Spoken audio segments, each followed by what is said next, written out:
Right, we are live. Hey guys, how's it going? Welcome back to the Kiwi Lads channel. We are here for the quarterfinals of Super Rugby Pacific. This one, the Chiefs versus the Reds. Actually, one of the games of the four that a lot of people are highly anticipating to be the closest.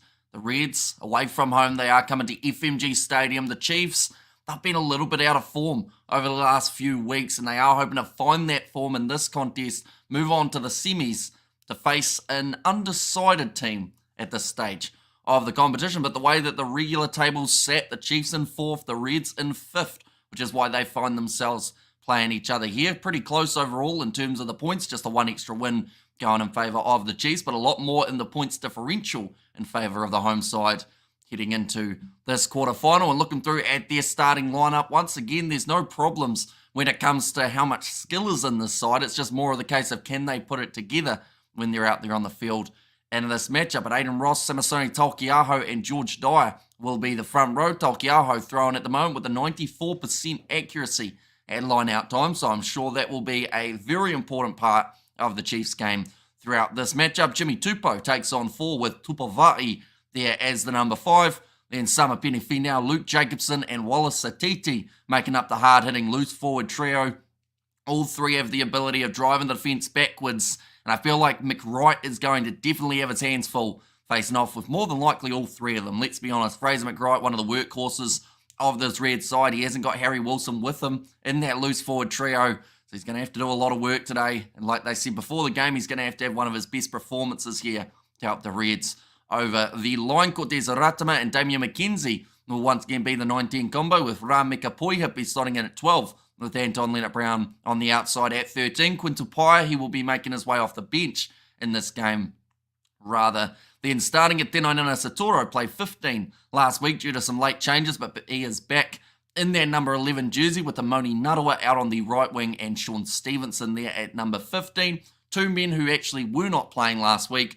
Not sure what the reasoning behind it was. There's a lot of late changes happening in these Super Rugby lineups, but they're both back now, at least that I know of anyway, unless there's a really late change that is about to take place for the Reds. It is Alex Hodgman in the front row alongside Matt Faisler, who scored 8 tries throughout the Super Rugby Pacific season, with Jeffrey Tuamangi Allen slotting in as the number 3. So you've actually got Hodgman, who is ex-Blues, you've got Tuamangi Allen, who is ex-Hurricanes, and then Matty Faisler, who has scored a fair amount of tries throughout this regular season. Siru Uru at 4 with Ryan Smith as the number 5, with Liam Wright, Fraser McWright, and John Bryant there as the number 8. Like I mentioned, no Harry Wilson due to injury, and they would have loved to have him for this contest, but Bryant's going to need a big game going head-to-head with Wallace Satiti, two men with not a huge amount of experience, but a massive opportunity here to make a real impact. Tate McDermott at 9 with Tom Liner returning as the 10, Paisami and Fluke as the midfield combo, with Matt Greeley,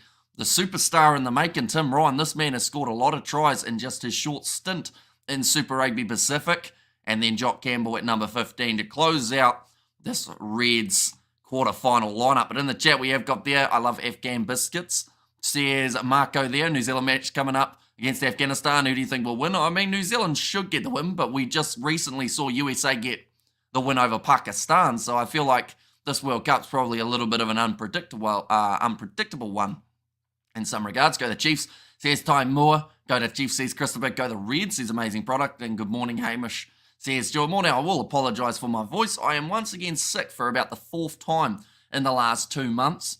So that is unfortunate, but we will be going right throughout the weekend. We've got Super Rugby quarterfinals as well as the URC quarterfinals, which are taking place tomorrow morning onwards, although we aren't actually doing that game between Munster and Ospreys, but we have got the 3 other quarterfinals that we will be covering. Now, of course, this is the first of 4 quarterfinals that we will see for Super Rugby Pacific.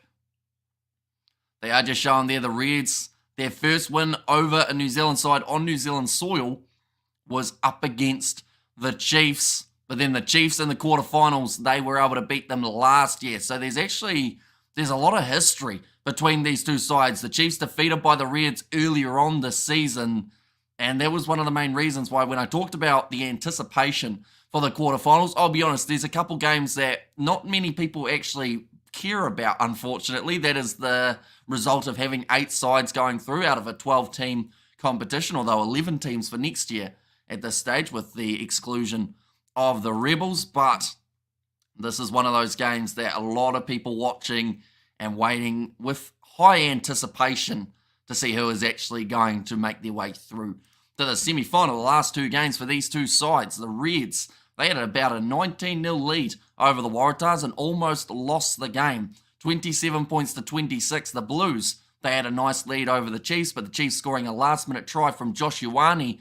actually stopping the Blues from being the number one seed. Instead, the Hurricanes are the side sitting at number one now. So theoretically, if they were to win their quarter and their semi, the Hurricanes would play at home up against the Blues if that is how the rest of the draw went. Of course, though, we can't underestimate the other teams that are in the comp, whether that's the Chiefs, the Brumbies, the Reds, the Drua, who knows? Maybe they can get their first win away from home in their matchup tomorrow. But we are only a few minutes away from the kickoff. Brody Witalik is in the green stands, cheap seats, are sitting on cold grass. He's getting amongst the crowd.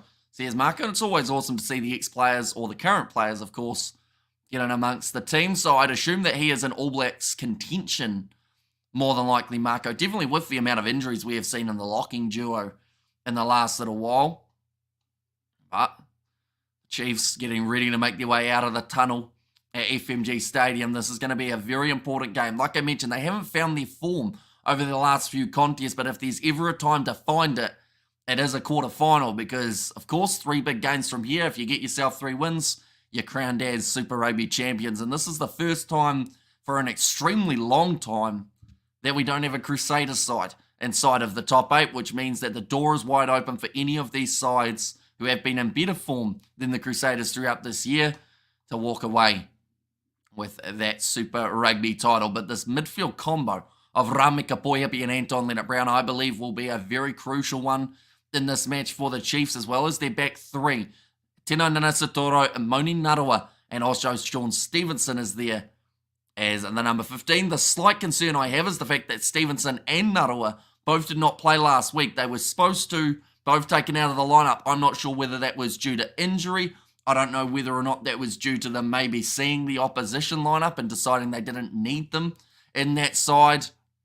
There's a lot of factors, but all I'm going to say is if either of those two go down with an injury early, could heavily hurt the Chiefs in this matchup. But looking at the reserves, of course, going to be very important that the Chiefs reserves get off to the same great start that their starting lineup is expected to have. Of course, not starting well up against the Blues last week. They are heavily wanting to improve that here. Quintapaya and also Daniel Rona both have been very good in that midfield. The Chiefs are spoiled for choice when it comes to that 12 and 13, and also that utility side of things from Daniel Rona, with the fact that he does also offer that right wing position for the Reds off their bench. I mean, we see there Kalani Thomas, Hudson, or Lawson Creighton, I should say. Who's Hudson Creighton? Who does he play for? Is he a Brumbies boy? Hudson Creighton, maybe. They might be brothers, they may not be. I actually do not know. But Connor Vest also at 19, line out late in the game could be crucial for the Reds. They want to get the job done. Sean Stevenson is the next All Black superstar, says Gita. I mean, a lot of people have been saying that for a little while, and he's got his perfect opportunity this season to get into that All Blacks jersey. I think that at the moment it's between him and Ruben Love for who the All Blacks will go with at number 15, and I think it also depends on who they go with in the rest of the back line. That's Stevenson. He's only scored 3 tries throughout this season, but he has second in metres gained for the Chiefs with 740. I'd love to know who has first. I believe it might be Etena Nina Satoro and Brother Māori Warriors doing the dances. Most of them weirdies, man. They need get in the gym. Some muscled, ripped blokes. They look like fierce, scary warriors. Never mind these guys. Says Marco, and I hope Cortez plays tonight. He's my pick to wear the black jersey. Says Spider-Meek, but Ben O'Keefe, he will be in charge of this contest, ladies and gentlemen, for this game at FMG Stadium. The first quarter final, we only have 1 game tonight, 3 of which taking place tomorrow. Jacobson at the moment just looked like he was realigning his skull. I don't think I've seen a player doing that. Maybe just bracing for impact, which I'm sure there will be a lot of it throughout this game. But ladies and gentlemen, the Super Rugby Pacific quarterfinals are just about to get underway. We're just waiting for the kickoff. I think they're waiting for them to also turn off the AC/DC, and we are now ready to go. The whistle blows. The Reds kicking off from right to left, 80 minutes. Both of these sides need to play a great game to make their way through to the semi-finals. O'Keefe going to ruin this match, says Stay Hunky. we'll wait and see. I mean, of course, we've got to see some of the game first to find out whether or not it is going to be the case. But now, kick downfield from the Chiefs, who were inside of their 22, going across now. Tom Liner finds Tim Ryan. Of course, someone who has burst onto the scene throughout the last few games. Definitely when he's playing in Queensland. That's a good steal from Sama Penifina when they win the early penalty there, the Chiefs. 40 metres out from their line. Anton Litter-Brown flying in as if he wanted to take it quickly. But I doubt he does. I think that at this stage you definitely want to make sure you're not going too crazy early on. Only 3 tries for Sama Penifina throughout his 43 matches. I'll be honest, I would have thought he'd have a few more at this stage. Every game ruined by referees. Says Spider Meek, that winger's name is the Junkyard Dog. Says Marco, yeah, he's got an awesome nickname and he's got an awesome start in his Super Rugby Pacific career. I remember when he scored, I think it was the 3 tries up against the Blues, wasn't it? In one of his first contests, and then he had about 7 tries from 3 games or something ridiculous like that, but thrown in by Samasoni. Tolkiaho goes over the top to McKenzie, pop pass in behind for Jimmy Tupou, I believe it was. Was looping around. Cortez Ratima going off to McKenzie, who runs it straight at his opposite number, Tom Liner, and the ball has been knocked out of his hands, and it is now going to be in the hands of the Reds just outside of their 22. Liner goes back into the pocket to Campbell and gets it down the middle of the field, nicely taken at the back by Atenai Nanai Satoro on the halfway line now. Oh, he's actually almost run straight into Tupavai, who puts in a bit of a cheap shot on the ground while he's at it. Now McKenzie going across to Wallace Satiti. Tackled low by Tate McDermott. Of course, the 2 Micks going to need massive games, Mick Wright and McDermott for the Reds. Going short side, Stevenson has tackled himself. I think he slipped there. His foot's gone into the turf. For his first run of the day now in behind Jacobson. Flat ball from Anton Litter-Brown to Wallace Satiti. And go the Chiefs, says choke the woke. Now Ratima going off to the left-hand side again, and behind Ramikapoy, epi skip past Stevenson. Puts the grubber in behind. Liner is back there. Kicks it downfield. And tell you what, that is a fantastic kick from Tom Liner. Gets it down towards the halfway line for our first stoppage, with the exception of the penalty, throughout this quarter final. But it is a good kick downfield from Tom Liner. Showing Stevenson. I want to know why him and Amoni Narawa were both missing from last week. I never actually got to see whether there was some sort of injury concern or whether it was just Chiefs decided they no longer wanted to keep them in the lineup. Because whatever it was, if it was an injury-based one, the last thing you want is either of those two to go down with an injury early on in this contest. That looks like a well-defended rolling ball from the Reds. We're going for a little bit of a counter-ruck, but they don't end up with the ball. Instead, Aidan Ross finds himself playing halfback. Good kick, says Hanoi. Atupavai. And 40 metres out. Saruru, I believe, got cleaned out there by Aidan Ross. A bit of feeling in this game between these two. So I saw that's a big shot. Jock Campbell being dropped by Anton Litter-Brown. And a little bit of a counter-ruck coming here from the Chiefs. Amoni Narawa manages to get his hands on the ball. And they've got the turnover now, wanting to make the most of this counter-attacking opportunity with a penalty advantage in their hands as well for an offside. Now McKenzie looking to get away to the left-hand side. Tupovai in behind to Amoni Narawa. Nanai Satoro goes inwards. Tackled by Liner. All Kiwi semis come on the Chiefs, says Graham there. I think of all the sides for that to happen, the hardest game is definitely going to be the Highlanders away from home at GIO Stadium. That is the 9:35 p.m. game taking place tomorrow. But Jacobson only a couple inches out from the line. Looked like someone was down on the far side of the field here.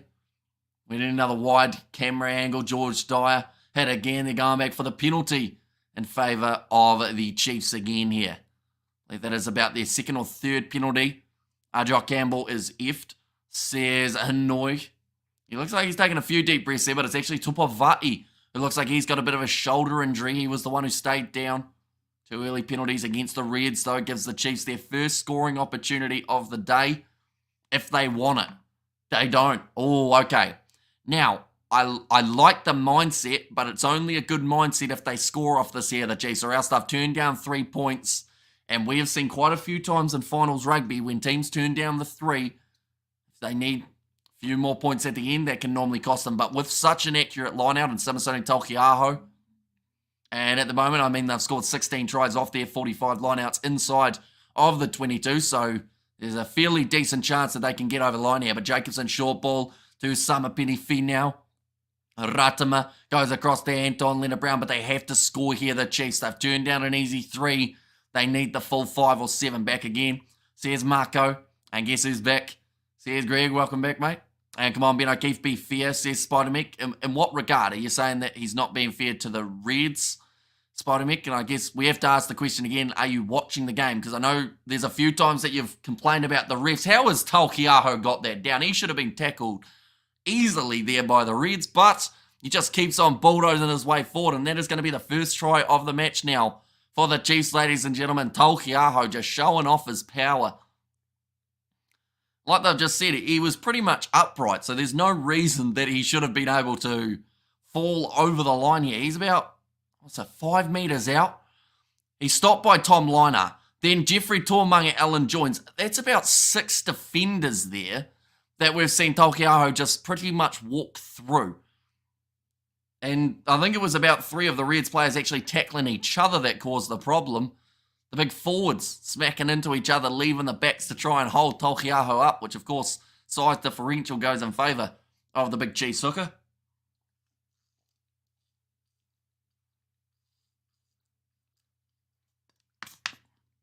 Now Damian McKenzie to line up this kick, leading point scorer of the season. Where's old mate Harry Run It Straight Wilson? He is injured, unfortunately, and I believe he'll be out for quite a bit of the Wallabies season as well, which is a big shame. And Funny Otago says O'Keefe will favour the Brumbies. Brumbies say, remember the semi-final versus the Blues, says Hanoi. And as well, but that's the thing, like, Ben O'Keefe's not refereeing that game between the Highlanders and the Brumbies, though, is he? He's reffing this one. So I think it's Dolman who's got that game. Wallace Satiti. Ooh, he's been bent over backwards like he's lost all the bones in his body, but luckily he looks like he's going to be all right. Could have been an awkward knee situation there for Wallace Satitu. Nicely kicked downfield from the Chiefs. Now Jock Campbell with the bounce pass to Tom Liner. It's been well cleaned up. Tackled by Dyer. Now short side McDermott and behind to Uru. Chiefs really trying to get their rush defence going at the moment. You can see it as soon as the ball goes to Liner. About 3 Chiefs players all rush at him. And also Ratama, who's that? So it is Cortez Ratama, if that's the player you're after. Now, take McDermott. Going back across, short ball. Tackled on the halfway line, Matt Faisler currently has 8 tries to his name. Only just behind Imoni Narawa. I explain how the Chiefs 7 was allowed to swing around the ruck and slow the ball down behind the offline mark, says Albert. It's because it's Luke Jacobson. He normally is allowed to do a few extra things or else he headbutts someone. Or it's going to be dropped by McWright. They've said that it's been knocked backwards though. No, now they decide it was a knock on. And it is going to be the scrum feed now in favour of the Chiefs. Just a little mistake there from Fraser McWright. Tupavai very close to being offside in that breakdown. In fact, it's actually accidental offside for that one. Reds to win 38 points to 10, says Demetria. And also 42-15 says Octo Dad. And oh heck yes, said Graham a little bit earlier on. And the Chiefs were able to score. But yeah, 7-0 up in a final, or quarter final that is. Very handy to have that nice early lead on the board. But you know, it's one of those ones you cannot get complacent up against a side like the Reds, because they are actually a perfect example of a side who got complacent last week. They were up 19-0 up against the Waratahs, and they went, we'll take our foot off the gas, we'll take it easy, and then they won by 1 point in the end, 27-26. The Chiefs, they had some good attacking intent late in the game up against the Blues. Unfortunately, though, probably their worst half of rugby we saw in the first half of that game that they have played all season. Reds looking daft in attack. Says Hanoi, although to be fair to them, they haven't really had much of an attacking chance. That one was just a bit of a miscommunication there, but Ratama now going back across to the left-hand side, 2 penalties for the Chiefs now, says Spider-Mick. Is that, you're saying that's a good thing or a bad thing, Spider-Mick? It's very hard to tell who you are against in certain games because you're always complaining about the ref, but now Wallace Satiti ball on the inside to Imoni Narawa, and that is another try now for the Chiefs. They have got themselves over for their second. And that is now going to make the score 12-0 in the home side's favour. And that is starting off with a bang. in this contest. 10 minutes in, already 2 tries. That is his 10th of the season now for Amoni Narawa. Just a little pop ball up from Aidan Ross. Then Stevenson with the skip pass out wide to Wallace Satitu. Saw that he had a few men on him, so he goes on the inside to Amoni Narawa to keep the ball in the field of play. And finishes it off. Amoni Narawa breaking through yet again. Another missed tackle from the Reds. I think McDermott's missed 2 tackles on his goal line, and at this stage it's cost them 2 tries. And oh yeah, Chiefs, Sears choked the woke. The Chiefs fans absolutely loving it. This was supposed to be the closest game of all of them, so I do hope that we have some sort of close game here, or else we could see some very one-sided quarterfinals throughout the matches that are taking place. Of course, tomorrow we are going to have 3 games in a row. We are going to get to see, first of all, the matchup between the Hurricanes and the Rebels, followed by the game between the Blues and the Fijian Drua, and then the last game is Brumbies versus Highlanders. This will hush the Reds fans on the Aussie sites. Says Hanoi. Yeah, although we almost saw the Reds lose a 19-0 lead up against the Tars, so the Chiefs cannot, like I mentioned, get complacent. Because if the Reds can score a couple quick-fire tries back, and yes, they haven't had a huge amount of attacking chance, but maybe once they finally do, that is when we get to see them score some points. You can see the desperation in the defence there from Josh Fluke. Unfortunately, though, was on a hiding to nothing. All the other tackles had already been missed. The Reds kicking this one off down towards the 22. A little bit of a foot trip there on Fraser McWright. Offload from Stevenson to Taukiaho. Liam Wannabe, Sonny Bill Williams and Messam. Says Amako there. He was still playing last year, wasn't he, Liam Messam, I believe? Was it for Waikato that he was playing? And the Bunnies NBC, of course, not too far away from starting up again. Nicely taken by Jock Campbell on his own 22. We'll look for a kick downfield of his own, taken by McKenzie with plenty of time and space to be able to get that kick right. Trying to go for that low grubber. Instead, it sits up for Matt Greeley. Good evening, Hamish. I'm a Canes fan, but hopefully the Chiefs win this one tonight. There's Shadow Hunter NZ. Yeah, currently having a great start to this contest. After 14 minutes almost in this game, being up 14-0, wide cut-out pass from Jock Campbell. Well claimed by, it was once again Josh Fluke. If the Rebels going for good this year, who will join Super Rugby next? I'm not actually too sure who their next plan is. They've only got 11 sides, so they definitely cannot have a top 8. They can't have quarterfinals, because or else then that is pretty much every side is pretty much through. Because, I mean, you look at the sides who finished in 8th. I believe they've got maybe 4 or 5 wins for the season, which, you know, out of playing 14 games just doesn't seem like enough to get you through to the quarterfinals. A fast-paced game this one is. It certainly is. Yeah, both sides playing at a frantic tempo at the moment. Kicked high from Tate McDermott. Well taken by Stevenson, almost uncontested by Ryan. Do you think Scott Robinson will pick some Chiefs players in his ABs if the Chiefs make a deep playoff push? I think even before making a deep playoff push, if the Chiefs get knocked out in this game, I still see quite a few Chiefs making their way into the All Blacks. Maybe it helps get 1 or 2 extra in if it's the big playoff games that they're doing well. But, that's going to sit up for Va'i. It's got a good fending. And the Reds now having to make another tackle 15 metres out from their own line.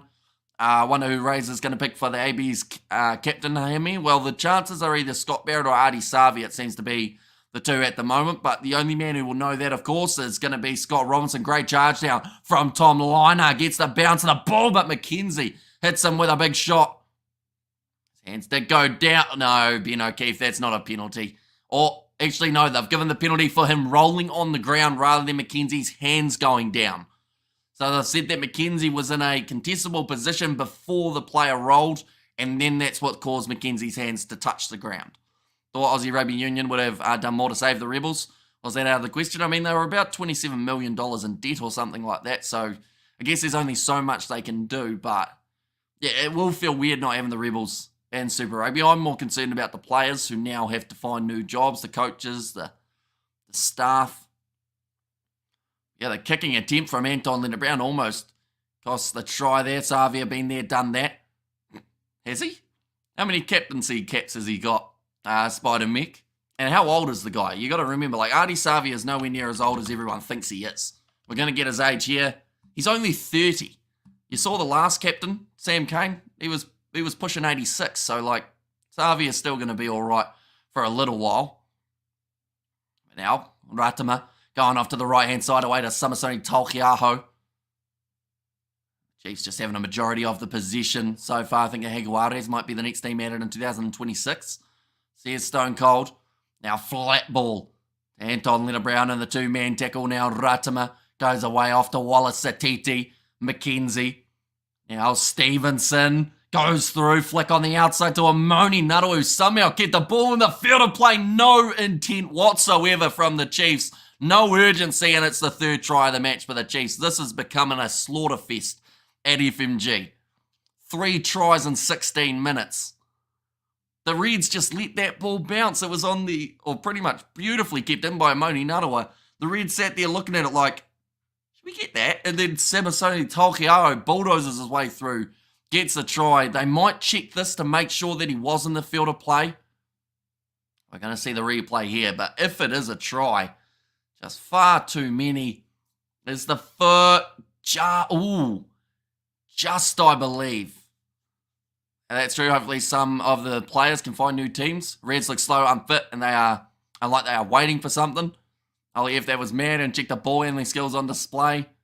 And, it's very close. It's very, very close for whether or not he threw it back in time. Stays in. Says Rodney. Ariel's management corrupt to the bone. Now crying they were bullied in a meeting by Rugby Australia. Says Annoy. And the pros plan to save the Rebels was full of promises built on very bold predictions and limited transparency regarding the future governance structure. Boom. There's some big words there from the Big V8 show. I won't try and explain what that means, just because I don't really know. But that one's going over. 21 points to 0 after 17 minutes here. Unless something changes soon, the Chiefs are going to have 50 points in this one. Oh, yeah, there go the Chiefs. Yes, says Reed. But yeah, some great work from the Chiefs. They've certainly picked the right game to start firing. They looked a bit lackluster in their game last week up against the Blues, but this game they have looked anything but on their A game. Now, Tino Nanasatoro goes across to Wallace Satiti. You mean Stutterful lies, in other words, says Gareth. Is there possibly some Kiwi Rebels players that might come to the Kiwi teams? I'll be honest, I don't see too many making the jump to New Zealand. Maybe 3 or 4, but I don't know about too many more than that. To be honest, I think that they might find themselves in other clubs, either around Australia in the Shoot Shield kind of next level down, or maybe for a couple other Aussie sides. Crazy Skills says Stroke the Woke and Chiefs always perform to the best on the playoffs as usual. Says Stay Hunky. Yeah, currently 18 minutes in and it's 21-0 in favour of the Chiefs. Matt Proctor says, I was there from Stone Cold. Could see him maybe going alongside Billy Proctor. Short ball out to Matt Faisler. Pins the ears back. This is the first time that we have seen the Reds inside of the Chiefs 22. I saw a Le'i high tackle on Reece Walsh. I hope they don't go sleepy time after the first half. And Ekwasi is good. Yeah, he could make a return to the Blues or maybe somewhere else in New Zealand.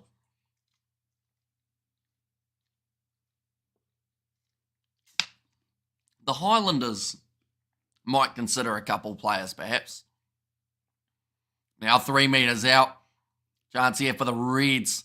Across the try line for the first time in this quarter final. Already 20 minutes in. Suru, he's tried to go over the top. And he's knocked it on, but I believe it is a penalty advantage in favour of the Reds that was already in play for offside. 7 offside, that is against Luke Jacobson. They wanted to move the Rebels to some random suburb at the very edge of Melbourne, still under development. Their membership growth prediction were based on very optimistic population growth stats. Here's the Big V8 show. So far, 3 penalties going against the Reds in this game, just the 1 against the Chiefs. Of course, that big stat that is in their favour is the amount of tries that the Chiefs have been able to score throughout this contest. It's going to be kicked in a touch there from Tom Liner. How big's the crowd? It's not a sellout, which is quite unfortunate. I'd say about maybe 60% full at FMG Stadium. So what does FMG Stadium hold? I'll have a quick look after this rolling ball from the Reds as they are only 5 metres out from the line. Matt Faisler hanging on to it with bated breath, waiting for this one to start marching. And now it's starting to here for the Reds. They're a couple meters out. Matty Faisler goes off the side and just crawls over. Did he do the cry? And Oi Hamish, why have you forsaken us? Is that for the rugby, the WWWRFU? I haven't been on Discord in a little while, unfortunately, other than when I linked that stream. But yeah, I have to go on very soon, I think. Right, that he's been tackled, Matt Faisler, and then he's crawled forward. The last try, he stepped on the line first for the ball left his hand. If this was Test Rugby in Europe, that try would have been cancelled, says Albert, and 25k. So yeah, they've probably got about maybe 15,000 or so in there. But yeah, they were going for that line-out rolling maul here for Matt Faisler. And then I believe he goes down about 2 meters out, and then it's whether or not he has fallen forward or propelled himself forward. We'll just watch it again in slow-mo, no try. Says Albert. Oh, that's where he dropped. Melbourne's population growth, says Marco. I think one of the Rebels' name attached so that their land holding in the development project would gain in value. Right. Right, so Matt Faisler has crawled forward, so it's going to be no try, but they also feel that there was obstruction against the Chiefs. So this one's going to be ruled out. Hamish still loves us, says Gareth in there. I do. I need to use my Discord more. The problem is it doesn't work on my phone because my phone, I think, is too old. So it never really works properly and doesn't really update. So I got to do it on my PC, but I've hardly been on my PC for this week. The Hurricanes game has the best time slot, says Stone Cold. Right, it's going to be no try. And hang on. I thought they were saying there was a bit of obstruction. Was there not obstruction against the Chiefs?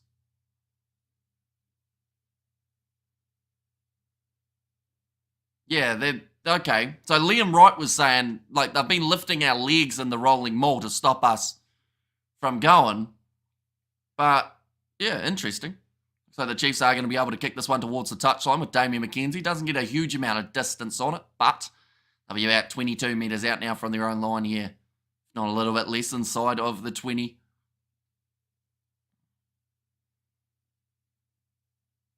And it's going to be thrown in, well claimed by Jimmy Tupou across to Wallace Atiti and behind to McKenzie. Chiefs using their backline again. Now will be at Tena Nana Satoro. Gets it downfield into touch, just outside of the 22, about 30 metres out now. So D-Mac starts with the All Blacks.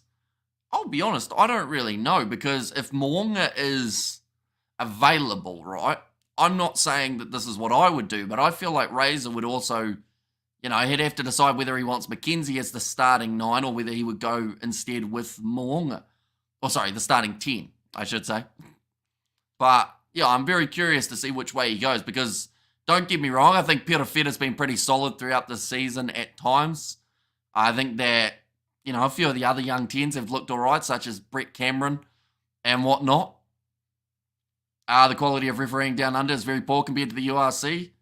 Although, to be fair, last weekend we had a few that were having us scratch our heads at the URC games taking place. I think it's just the consistency. You know, one referee will rule it one way, and it's the same in the URC. Yes, they look at things a little bit longer in the TMO, which is why the games are slightly longer up there, but sometimes that's a good thing because they will look at something 12 or so times just to very much make sure. Like, we only saw maybe 2 or so replays of Amoni Narawa trying to get that ball in, and then that was about it. But, yeah, it just depends on the referee that you get on the day, and unfortunately that has become a big reality of rugby, is depending on the referee you have will depend on how you are able to play your natural game, or if you're even able to play your natural game. I was puzzled why Rugby Australia passed on the deal, but for the reasons Hanoi Tripper and I described, it makes sense. Go the Chiefs, says Roy, and that is going to be stolen there in the breakdown from the Chiefs on the halfway line. Right, Ryan Smith trying to get that turnover, but it has gone to ground. Little chipper behind. Stevenson gets the ball, breaks through Tom Liner, puts the kick in behind. 2 Chiefs players chasing it. Brilliant pickup from a Tino Nanasatoro, and that is their 4th now of this contest. Do you know Richie Mo'unga's contract, how long it's for? I think it was like a 2 or 3 year deal in Japan, wasn't it? For Richie Mo'unga. Wow, says Rodney. Yeah, once again, another very impressive try being scored by the Chiefs. That is now their 4th in this match. They are scoring, well, they were scoring at a point a minute. How can the ref allow that still? Then it stay on their feet, says Lollipop and Yesatini, and plus they refused to divulge to Rugby Australia, who was involved until they had the license back. And also we got there the fire emojis from Rodney and what the F wow. So that showed the way, yeah, compared to last week's performance, there's a massive difference in the way that the Chiefs are playing in this game compared to that last one. Playing amazing, says Joke the Woke. Yeah, great kick in behind from Sean Stevenson. And it's just a really good pickup from Ateno Nanasatoro. That ball was bouncing awkwardly, but still claims it exactly how he needed to. Like they've just said, it's those turnovers from the Reds, not protecting that ball in the breakdown, leading to a lot of turnovers for the Chiefs in this game. But currently, Damien McKenzie sitting 3 from 3 throughout this matchup. Great vision from shooter, says Rodney. Yeah, nice little chip in behind as well from McKenzie, of course, to get it to Sean Stevenson. Playing on one page at the moment, the Chiefs. Well, that one's just curled around enough, so that'll make the score now 28. Rules interpretation and refereeing style down under. That's why New Zealand lost the Rugby World Cup final. I mean, it's a pretty bold statement, isn't it? You could also look at that TMO blunder as well as another reason. I honestly think that if you really wanted to nitpick every game of rugby, you could. Or, you know, every once in a while, there's going to be a bad one. It's like bad performances from players. Every once in a while, they're going to get it wrong. They're only human at the end of the day. But, you know, like, that's sport, isn't it? Like, you're going to have referees criticised all the time. And to the credit of rugby, we aren't quite at that stage of football in terms of the amount of slander and abuse that the referees get there, although we are getting closer to it. As you can see, every time we have a live stream, the referees get at least a fair amount of slack, which we never really used to have, did we? It used to just be people accepted what happened in a game and they moved on. But it seems like now everyone looks at one thing and keeps that in their mind for 10 years. So D-Mac nail kick, he did just over the right hand upright. 5 try assists so far throughout the season for Sean Stevenson. He's gained 740 metres throughout the season as well. Currently 15 minutes remaining in this first half. Currently sitting 28 points to 0 in favour of the Chiefs. Matt Faisler going to be throwing that one in. Now, Tate McDermott going across to Tom Liner. Little short pass was almost available. Side against it currently on the halfway line here for the Reds. Matt Faisler. Going off to the right-hand side, Tate McDermott. And behind Hunter Paisami. Now skip pass over the top to Tom Liner.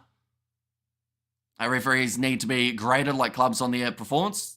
I do agree. I feel like because the players and the coaches aren't allowed to criticise the referee's performance, it does mean that there are times when, you know, it just continues to happen. I feel like you want to have your best referees in the best games for the sake of having great contests. That's a nice run down the wing from Suru Uru, but he's thrown it back on the inside, and Cortez Ratama is there ready for the interception. Now can the Chiefs have 40 before halftime? We just got online, Chiefs smoking them. What about the Samoan and Aussies who got charged with threatening the refs at the World Cup? Says Marco. Yeah, that was one of the first of its kind, wasn't it? And I think he was almost the only one. Is the score right? No, there's 2 extra points for the Chiefs, which doesn't make it any better for the Reds. At this point, although they have now got themselves the penalty from just on the 22. Liner kicks it into touch. They'll have an opportunity to get that rolling ball going again. Now, O'Keefe already had a bit of a conversation with Liam Wright, as Wright was saying that they were lifting the legs in the rolling maul. It'll be interesting to see whether or not the Chiefs do that yet again here. Matt Faisler throws it in, nicely taken by Liam Wright. Yep, I can see exactly what they're talking about there. One of Ryan Smith's legs was being lifted by George Dyer in that breakdown. Of course, you're not allowed to do that, but it is hidden amongst the massive men. And mate, if the Chiefs win by 50 in a playoff game, nobody outside of New Zealand will take this comp seriously, says Sphinx. 28-0 was like the old bonus point converted try buffer. Now across to the right-hand side. Oh, Ball's going to pop out the back for McDermott. Smashed by Jacobson. It's going to be the knock on. The Chiefs have got themselves the scrum yet again. McDermott's furious.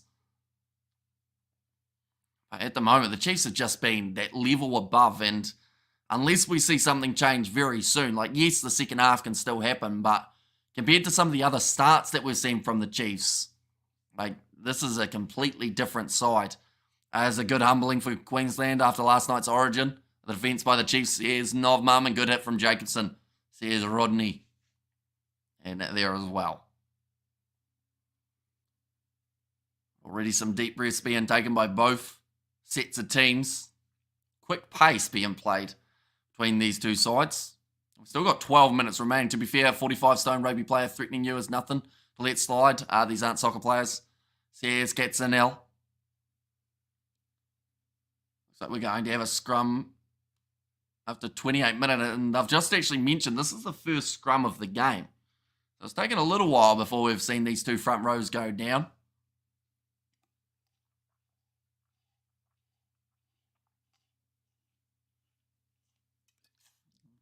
If Super Rugby is shooting itself in the foot with a 6-shooter, then there is still 3 rounds left. There's Albert. Yeah, I'll be honest, like quarterfinals wise, the games that we've got aren't exactly like, I know that people are excited for the quarterfinals, don't get me wrong, but there's no real matchups, I don't believe, that have made people go, oh yeah. You know, like this game was supposed to be that one. This game was supposed to be the closest of all of the games. The Reds came in as the smallest underdog, but no, they haven't shown up for this contest, unfortunately, and some rules have to change to make the games interesting to watch. Says Spider-Mick, did you see the news that they're talking about Kansas City Chiefs working with Super Rugby Chiefs? I did not know. That'll be interesting. What does that mean? We might see Lewis Rees-Zammit wear a Chiefs kit in New Zealand. Possibly. Keep it ticking over, now going to ground there for Fraser McWright, currently on the halfway line. That was very close to a penalty against Tupavai for his timing. Rematch of last year's quarter final.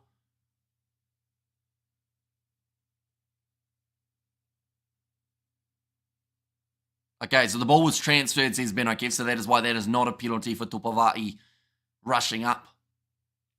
Thrown in by Simasoni Taokiaho, not the straightest line out either, but it's close enough. Ramika Poyapi now hitting it up at Tom Liner. Now Ratama and mine goes to Samapinifi now. Short ball to Wallace Satiti.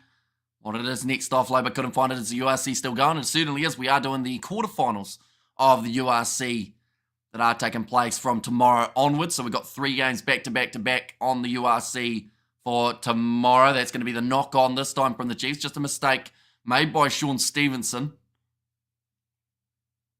What a clearance from shooter, says Rodney. And there as well. Yeah, for anyone who doesn't know the URC quarterfinals, the first one taking place tomorrow morning at 6:30 a.m. We aren't actually covering that game on the channel. It is Munster versus the Ospreys, number 1 seed versus number 8 seed. Then also in the the quarterfinals, we are going to get to see Bulls versus Benetton, Leinster versus Ulster, and then Glasgow versus Stormers, which is supposed to be the closest game of all of them. It's going to be taking place in the Northern Hemisphere. So Heineken Cup is finished, is it? It is indeed Toulouse winning the final up against Leinster. They went to extra time in that game, and in the end, DuPont was just a little bit too strong with the way that he worked throughout the early stages. Well, the longest season in sports history? Not quite. I mean, you look at some of the seasons that we have, and you know, they are quite long, but you got to remember that with the Champions Cup, with the Six Nations and all the other competitions that take place, oh, that's a late shot there on Tate McDermott. They might have to have a look at this one. Right, they just want to check it. See whether or not there was the late shot. I thought it was McDermott, but it may have actually been Tim Ryan. Oh, no, it was Tate McDermott. My apologies. So we're going to see it here. Going to the short side. Kicked. Jumped. Oh, that's bad. I think that was, did they say Wallace Satiti there? Oh no, it's a Tino Nana Satoro. And tell you what, he's hit him a little bit high too with that clear out. It's only a penalty, they have said. They just want to work out where the ball landed. will be up to about the 22. That hit him in the head. Right. They're just talking it through, saying that because it's on the guy who kicked it, they go up to where the ball bounced. American upset Pakistan at the T20 Hemi. I hope your boys don't follow tomorrow morning. Says Spider Mick, and Tate Durmick has a history of people hitting him high. Says Stone Cold. They're actually going to be 5 metres out from the line now. Stop calling him Tate McDermott. His name is Haircut. A red card in the Northern Hemisphere, says Albert. And Lucky Cheese says Rodney there. But now Matt Faisler about to throw this one in.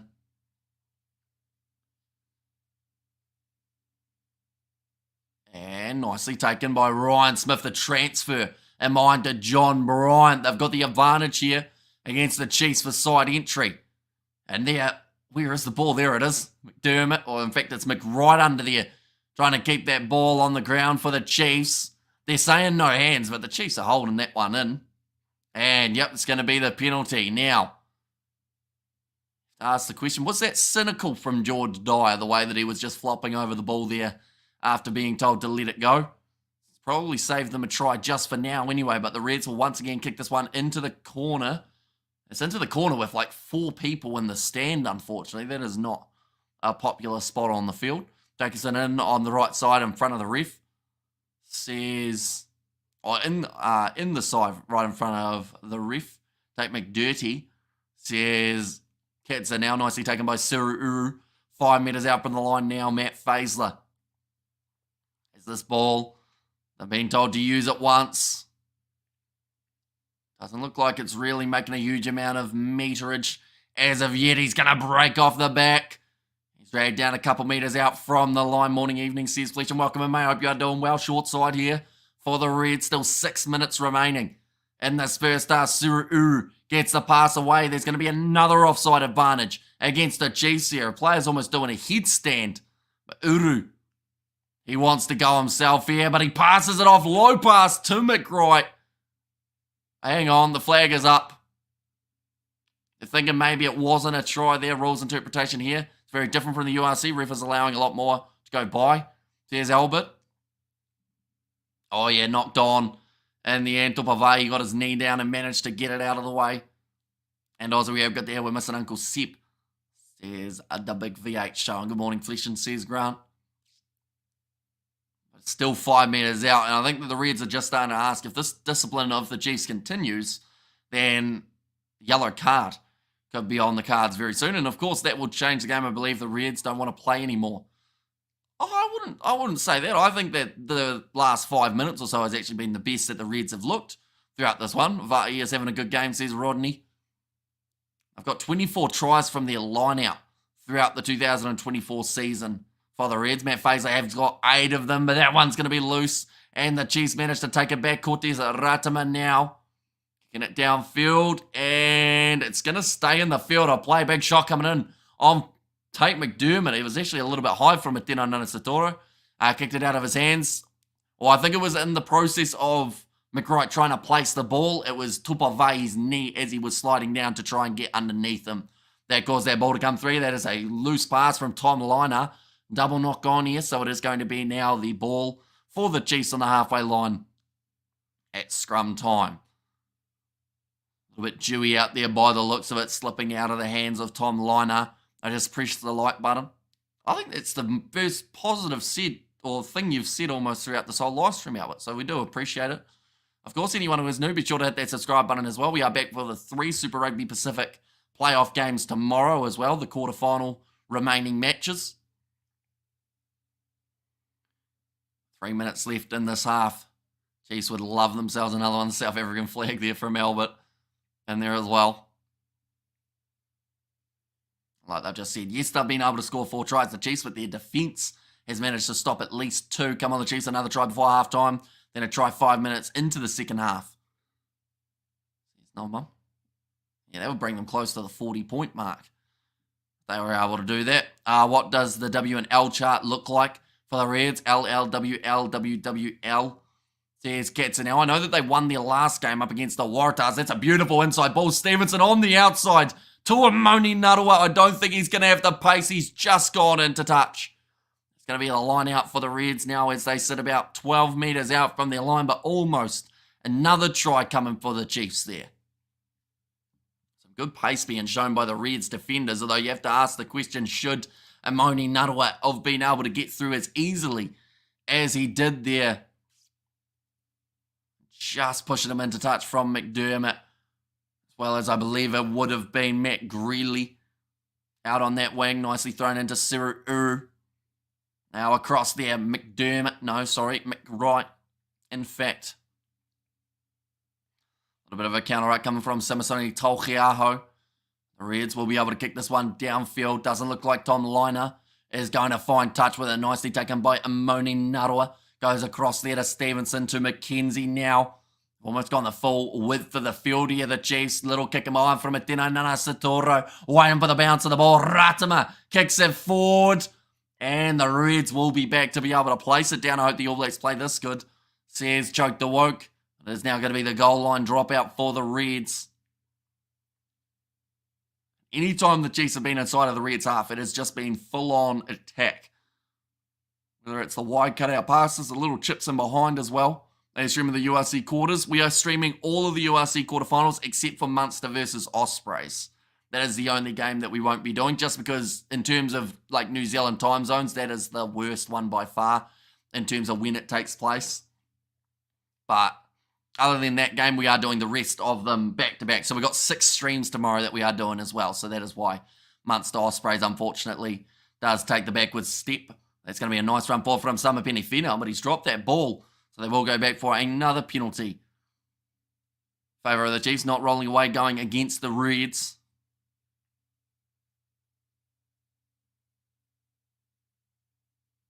Right, 20 seconds left. I think that was John Bryant this time who has been penalised for that one. First half going relatively smoothly so far. Only a 42-minute half at this point. Oh, they're actually going to call for the shot here, the Chiefs. So, bro, says Spider Mick. Now, Damien McKenzie. So give them the 31-0 lead. And I guess this is strategic from the Chiefs. Oh, no, Jacks. Says Flesh in there. Quick recap on those playing in the quarterfinals. So Munster qualified number 1 after getting themselves the win over Ulster in the last game.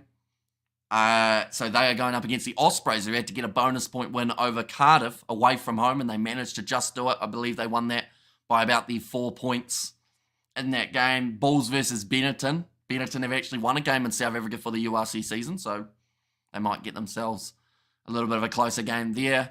Leinster versus Ulster is just going to be a really good Irish derby. And then the last one, Stormers versus Glasgow, should be the closest game of all of them throughout the weekend. But that kick has gone over from Damien McKenzie, making the score now 31-0 in favour of the Chiefs at half-time. A smart move going for the 3. Says Grant there. But yeah, certainly a lot more one-sided in this game than we anticipated. I thought this game, honestly, was going to be the closest. The best part of this half was keeping the Reds to 0. I know, says a perfectly cromulent username. There you go.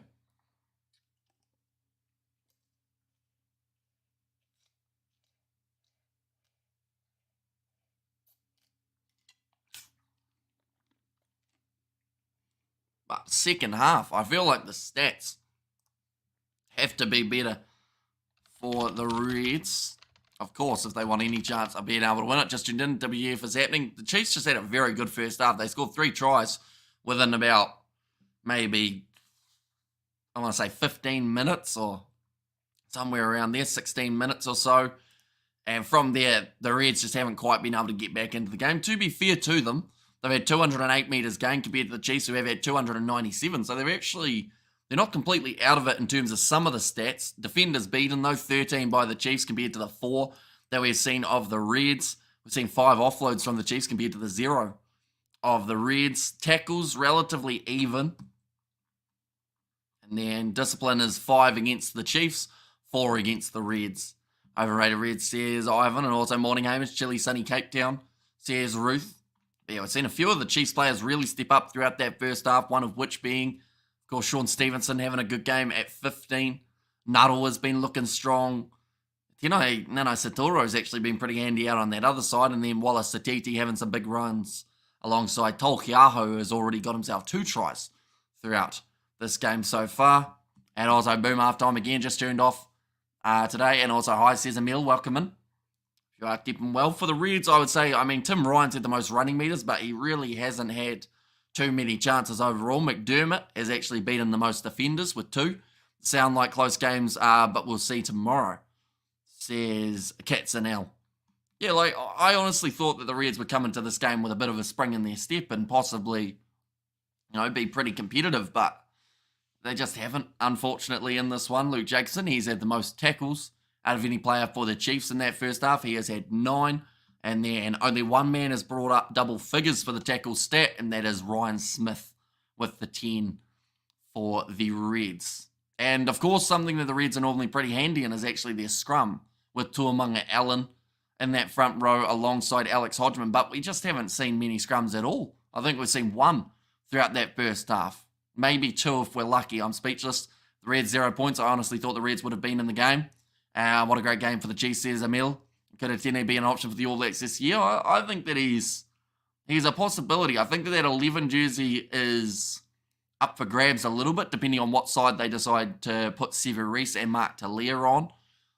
Kenny Naholo at the start of the season was talked about as being a really good option, and then from there, he had those 5 big games at the start of the season, hasn't really done too much since, and now Salisi Reasi's name is getting thrown around for that 11 jersey. But if Tino Nana Satora, I feel like, he'd be a pretty solid option. Narawa, they might even consider putting him out on that other wing if they need to. So, yeah, there's a few uncertainties about it. I told my mum, Hammy, if the All Blacks face England this year, I go 100% black. She's happy with it. Says Spider Mick. And also, who do the Chiefs play next week? So the winner of this game will face, it isn't actually confirmed at who they play, is one thing that is different in Super Rugby compared to something like the URC, how we do already know the sides of the draw. But Super Rugby does not have sides of the draw. Instead, they base it off who is ranked where. So let's say theoretically, the top 4 sides all win their quarterfinals. It would be a game up against the Hurricanes at Sky Stadium for the Chiefs in the semi-final. Whereas if one of these sides lose, the Chiefs more than likely would still play one of the 2 sides up the top. But if 2 of them lose, the Chiefs actually have themselves a home semi-final. So, there's a few things that can factor who they are playing, but nothing confirmed as of yet. They could play, theoretically, I guess they could almost play anyone in the top 8 other than the Reds, based on, depending on who else wins their games and who makes their way through. If we saw the Brumbies, the Blues, and the Hurricanes all lose, the Chiefs would be top seed. So they would have a home final as well if that was to happen. Of course, that is not likely. That sounds overly complicated. It is, because pretty much you don't know who's playing who until the end of the comp. Hey Grant, how's it going? Hamish Awesome again, and winner of this game plays winner of Canes versus Rebels. Are you sure? Because I know that when I was looking at it, it said that it's based off seeds rather than who plays who. So then, let's say the Rebels win that game up against the Hurricanes, I believe that would then change who plays who in the next stage. I'm just not used to the cold. How is it at Tino Satoro still on the field of that charge down attempt on McDermott? To be honest, I thought that he might have got a little bit more than he did in that one. We're just going to have a quick look and see what it says on the Super Rugby. Yeah, see, it's got to be confirmed about those quarterfinals, semi-finals. Is Caleb Clark even in this conversation? I honestly think that he is. I think that he's more right wing, though, rather than left. Well, no, I guess he could be 11, couldn't he, actually, Caleb Clark, now that you say that. So, yeah, I think he is in the conversation with the season that he's had. He hasn't scored a huge amount of tries, but he's certainly set up a lot of them for the Blues. Queensland Reds drank too much. Goal from the Origin game, CSK Popsicle, lowest winner plays highest winners. Yeah, so it's based off the top 8, and then once you get your seeded teams, so let's say, for instance, you have 1, 2, 5, 6 or something. So then 6 would play 1 and 2 would play 5, just as an example. Loses the draw. I'm worried. Draw a tough nut to crack. Yeah, although one of the benefits that they've got is the fact that the draw have not won a game away from home as of yet. Now, that could all change at Eden Park if they find themselves having an absolute blinder like we're seeing from the Chiefs here. But yeah, there's a chance that the Blues could struggle a bit against the draw, but at the same time, we could see a similar scoreline to what we've got in this game. But the Chiefs off the bench, they have got Bradley Slater, Jared Prophet, and Ruben O'Neill as their three options. Also, Natua Akoi and Simon Parker as the two forward replacements. Xavier Rowe, Quintupai, and Daniel Rona as the back replacements. For the Reds, Nassar, Fagasi, and also Ngor is there at number 18. Connor Vest and Brile at 20, and then Kalani, Thomas, Creighton, and Annan as the back replacements. But they are going to need a massive impact off the bench in this one. Etenana Sitoro should have been banished off the field, sent from the field easily for Settle McDermott. I'm still not sure if Caleb Clark is good, says Grant. He's a tricky one, isn't he? Because, it is strange. We have got there 1 versus 8, 2 versus 7, 3 versus 6, 4 versus 5. Winner of the 8 versus winner of 4 and 5, and a higher ranked team hosts that semi. So likely to be Canes versus Chiefs and Wellywood. So what happens if theoretically the Brumbies lose or something like that? Is that still going to mean that it is the same sides playing, or do the Highlanders then end up playing the top seed because they're lower on the rankings? I'll be honest, they haven't really explained it that well. The fact that, if you are correct, which I assume that you are, because, of course, a mother is always right, and you are, of course, Nov Mum, but, yeah, if there is still that kind of untransparency in terms of who is going to be up against who, I guess it does make it a bit confusing. Rather than just what they did in the URC, which is 1 versus 8 and then 4 versus 5. I think the winner of that game goes head-to-head in that regard. And come on, people, please. Let go, boys. Hopefully Atene is able to play their semi-final with Chiefs advance. And how much after these games is your back line for New Zealand on tour, says Roof. Well, we are going to be doing a video very soon.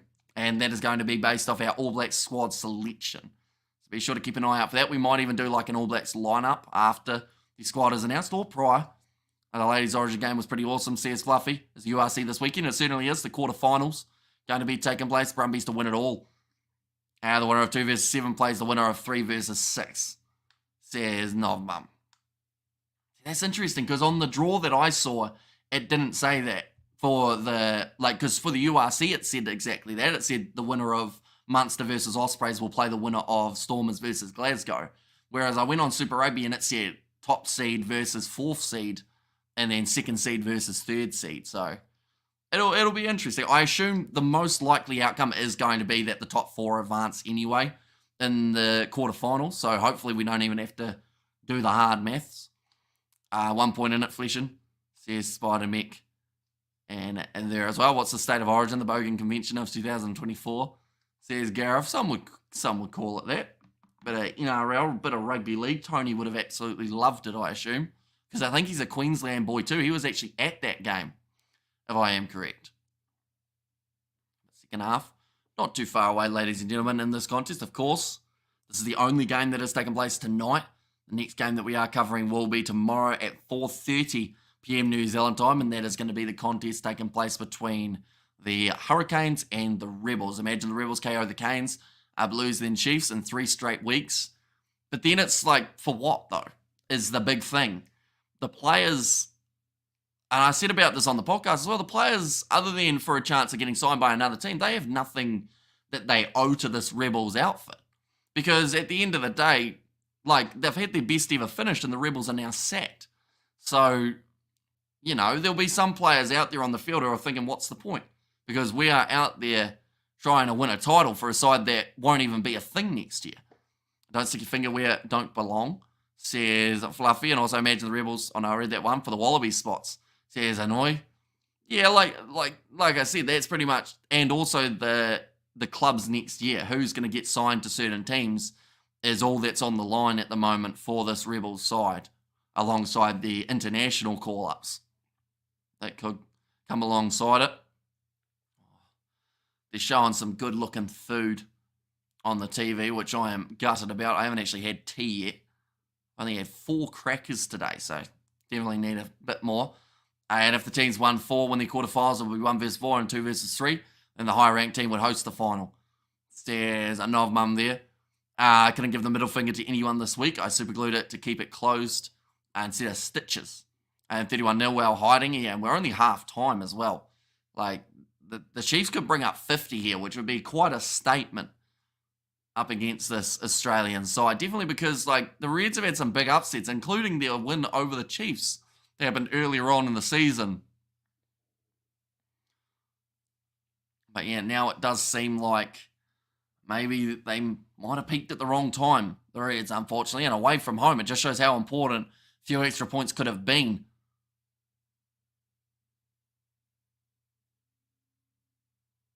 Just watching the ads that they show here in New Zealand, they're just always food and gambling, and then a ute.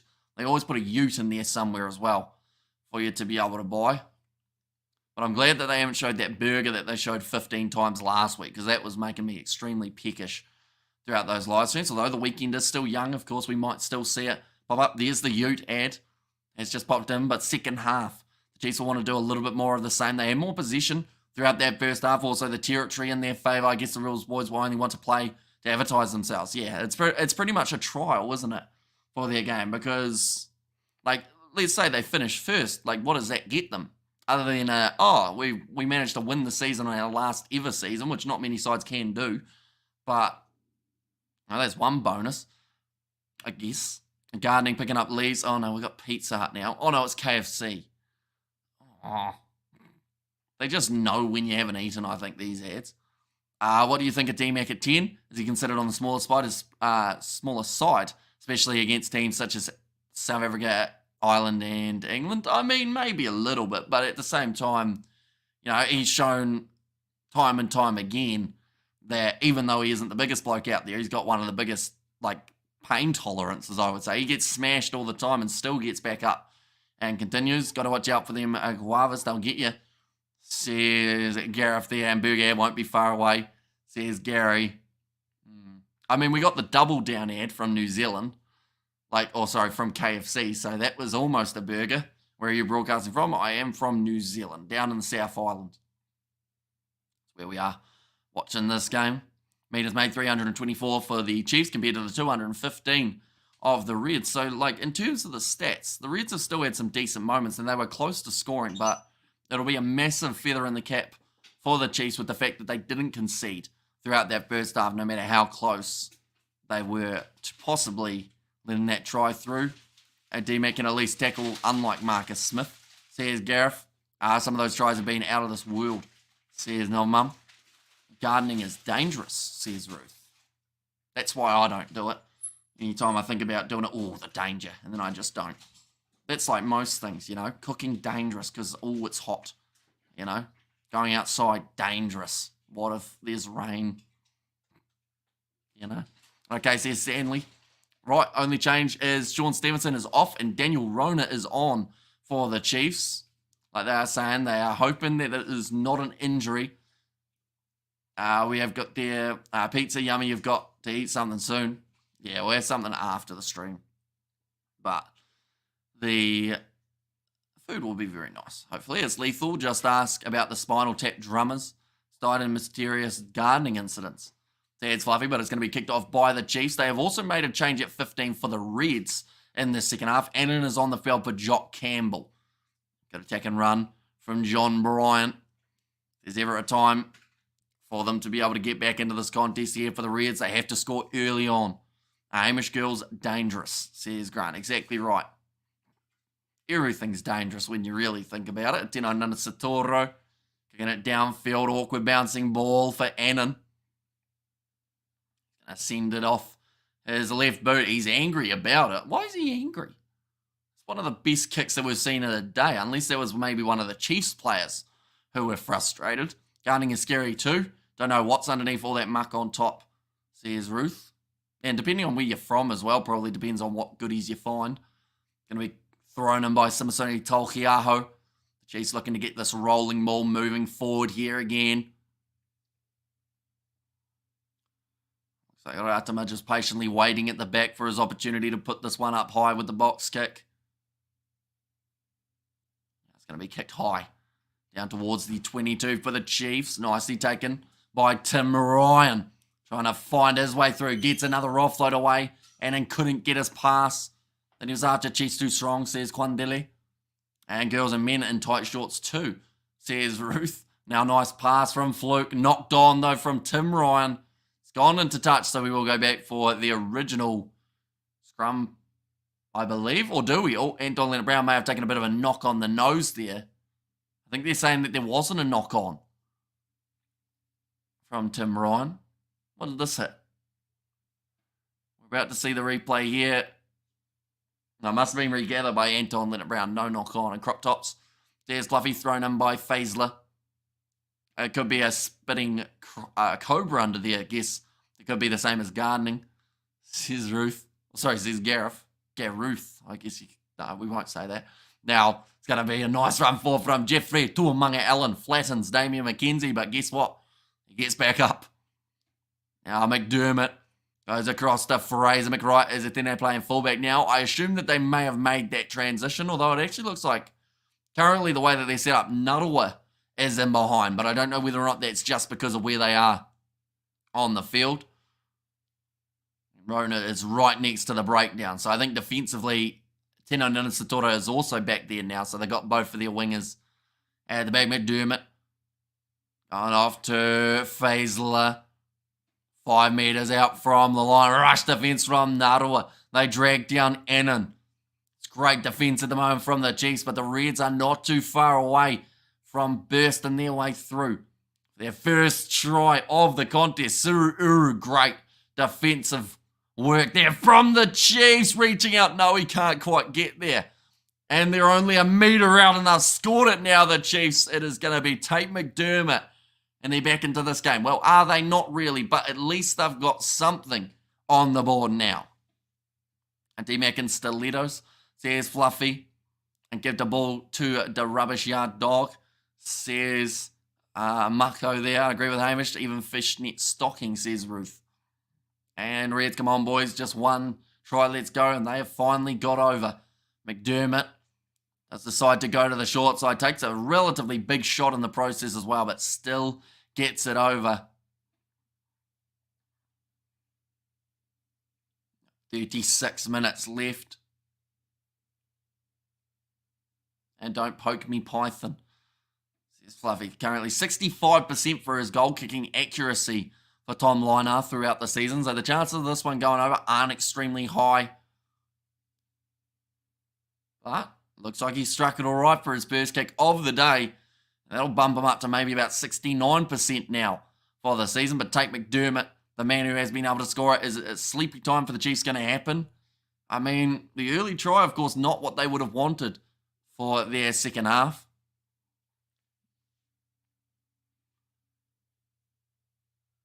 Already we're starting to see a few more deep breaths taking place from the Chiefs, perhaps using a lot of that gas tank in the first half now after try. There was no clear release there from Aiden Ross, so that'll be an easy penalty going the way of the Reds again.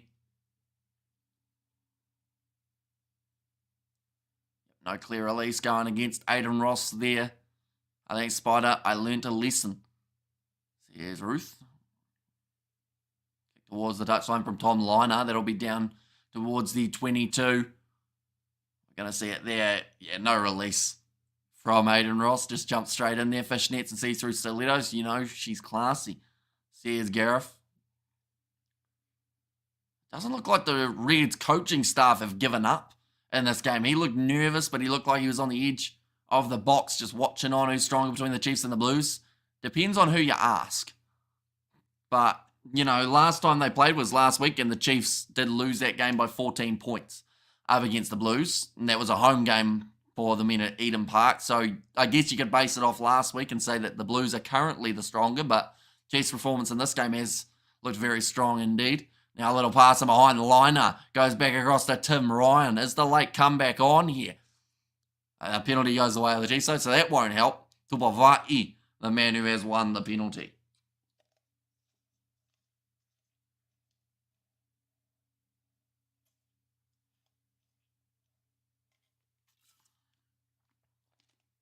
Now McKenzie. Getting it for touch. Evening, brother, says Bertie V. Hope you're well, mate. Chiefs currently up by a large margin. I'll be very happy with that first 40, although second 40, we've already seen that one try scored by the Reds. A line-out throw here for the Chiefs. Tolkiaho, it's overthrown. Sets up for Faisler. Although I think there, maybe the Chiefs have almost got into the breakdown to turn it over, but instead now it's back across McDermott. Going one more to Jeffrey Tuamanga Allen. Taken by his opposite number, Dial. Well, thanks, mate. Hope all is well on your side. I'm doing all right. I've got sick again, unfortunately, which hopefully we've hidden pretty well on the live stream, but the throat sounds a bit scratchy. Hopefully it's a bit better by tomorrow, but that will be my 4th time getting sick in like 2 months, which means that that's not good. I wish, what did Halloween last wear? For maternity wear? She was a vampire, just to let you know. I was Harry Potter, and boy did I look stylish. And I sorry, mate, no, it's all good, we're all right. She'll be right. Reds bounce back, 31 points to 47. Now currently sitting 32 minutes remaining. Tate McDermott goes across to Jeffrey Tuamanga Allen. In fact, this time it's Hodgman. McDermott, really more possession already coming for the Reds in this first 10 minutes than they almost had throughout maybe the first 20 of the last half. Oh, McDermott tried to get the penalty. Benoke says, nope, you're not having it that easy. Wanted to milk the penalty advantage. Now he knows that that will not work. Nice inside ball to Liner, who almost got flattened by Samasoni Tolkiaho, but luckily for him, he ended up slipping. Now that's going to be knocked back. Nice kick him behind from Greeley, and that'll go out 5 metres out from the Chiefs' try line. But the Reds, I don't know what's happened at half-time, but they are now looking competitive. This is what people wanted to see from the starting whistle rather than from the start of the second half. Which is Halloween last sucked more than... Ouch. But correct. Just not able to get his hand to that one for Daniel Rona. That one's gone in touch. How have the Chiefs, or have the Chiefs come out of the sheds? Well, they have, but they also haven't, if that makes sense. They do not look the same as they did throughout their first half. Jared Prophet and Ruben O'Neill now both making their way onto the field. Chiefs have decided that that front row needs a bit of work, and don't stuff it up now, Chiefs, says Novmum. Okay, it's actually going to be a Chiefs line out here. Teeth, baby, teeth. Says a Fluffy, and cheers, gents, says Aaron Samuel, welcome in. And hey, you got the 1 point for the Reds to 14, yep. You got the 1 point for the Reds to 14, yep. I mean, they haven't scored their next try yet, but once they do, you know, they will update the scoreboard. Too late for the Reds. If the Chiefs score one more try, it will end their momentum, says Quandele. Or Quandele, I'll try that again. I absolutely butchered your name. And still 14, says Jojo. And Chiefs all day, says Aaron.